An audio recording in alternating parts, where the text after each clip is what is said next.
আজকে করব শোল্ডার আর bicep. Pre-workout মিল বানিয়ে খেয়ে চলে গেলাম জিমে। শোল্ডারেই প্রথম সেট শুরু করলাম বারবেল প্রেসের 3 সেট করে করলাম। 3 সেটে 12টা থেকে 15টা রেপিটেশান রেখেছি। শোল্ডারের দ্বিতীয় সেট শুরু করলাম ডাম্বেল রাইজ দিয়ে, ডাম্বেলে ফ্রন্ট রাইজ করেছি। তারপর 3 নম্বর সেটটা শুরু করলাম ডাম্বেল দিয়ে সাইড রেল। শোল্ডারে এটা 4 নম্বর সেট, মেশিনে বাটারফ্লাই মারছিলাম, এটা ব্যাকের জন্য। এটাও সেম জিনিস, 3 সেট করেছি। শোল্ডার শেষ করে চলে এলাম বাইসেপে প্রথমে মারলাম ডাম্বেলে কার্ল। বাইসেপের 2 নম্বর সেটে চলে এসেছি। বাইসেপে আজকে বেশি মারবো না, 200 সেটই করবো। শোল্ডার আর বাইসেপ ফিনিশ করার পরে একটু পোজ করছিলাম।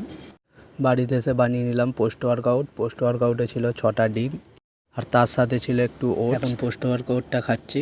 আজকে সারাদিন যা গরম ছিল, আজকে আমাদের এখানে তাপমাত্রা ছিল 41 ডিগ্রি। তোমরা কমেন্টে জানিও তোমাদের ওখানে কত ডিগ্রি করে ছিল। দেখা হচ্ছে নেক্সট ভিডিওতে, বাই।